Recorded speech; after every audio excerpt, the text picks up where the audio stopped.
Fogged glasses. Fogged brain. I said foggy too because I can't remember so many things. So many things. It's like I'm in a fog. Yes, yeah, it's so frustrating, isn't it? I said insidious just because you just don't know. You don't. Is this menopause? Is this something else? It's just insidious, and every time you sort of think you got one under control, there's 5 other things that spring up. A spare tire. Yeah. Because all of a sudden it was like this middle's growing, and I'm like, what's going on? You know, and I hadn't changed anything. Yes, you're not doing anything differently. That is what is the hardest thing. Exactly. That you have to do something different now, and nobody tells you. It's like you enter a world, and not that you're trapped in it, but you don't even know that you are there, and you need to have different actions. It's like being in a maze. It's like you start this way and you hit the wall and you go, okay, that didn't work. Yes. I'll come back out and I'll go another way, and then you sort of hit it again. You smack again and you go, what the? And then you come back and you try again. And I mean, I've been going through this for quite a few years now, and I haven't made my way through the maze yet. Mm-hmm. But your head hurts, doesn't it? I tell you, smacking into that wall a few times. Like I can remember.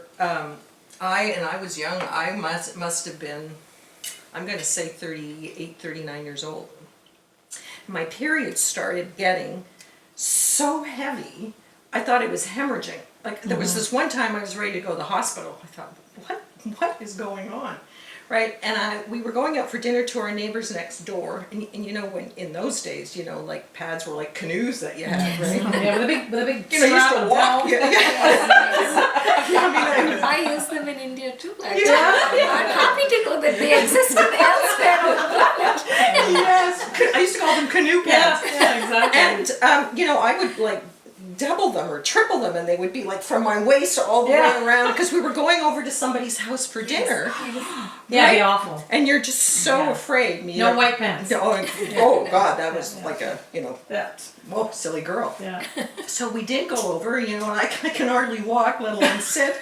You know, we go through dinner, and worse happens. I stand up at the end of the dinner. See, you're all feeling my pain, right? Yes. So I stand up and I go, oh my God. Sure enough, big red all over the pad. And so, the chair pad, and I mean, she was a friend of mine.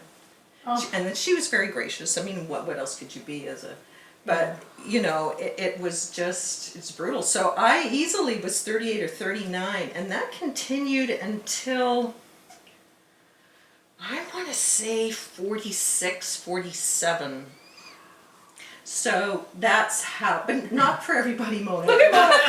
Mona's ready to just run. It's okay. But the thing is, it wasn't until years later that I knew I wasn't hemorrhaging. That was the hormones. Wow. Okay, they were withdrawing, they were coming, they were withdrawing. And then, so I would go 3 months maybe with no period, which reminds me, ladies, you can get pregnant. Okay, so you think you're not, you know, ovulating because, you know, you don't get your period for 3 months, but there are a cajillion number of families in this world who had a surprise child due to perimenopause. So you'd have this really, really heavy period, and then no period for 3 months, and then whack, and then you go, what's going on? So your confidence was impacted, you feel? Oh gosh. Yes? Oh my goodness, I could tell you stories about 2 watch days that left me absolutely devastated. Tell us about the 2 watch days. Oh man.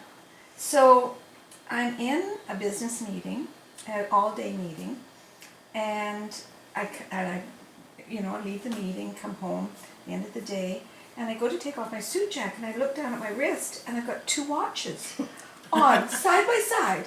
I've never seen them before in my life. And I look at my shoulder, and it's attached. I can't believe it. You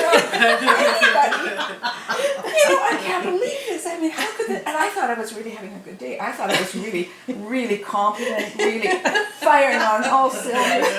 So I went in the next day to a friend. I said, Jean, can you believe this? And she says, yeah, I was noticing that. And she says, well, I thought you were just on London time and New York time. The word fog really describes it because it's so pervasive. It's not just forgetting. It's not being able to add 2 and 2 in your head, and you used to really like math. You know, like it's this fog. It's this not being able to multitask and just fog.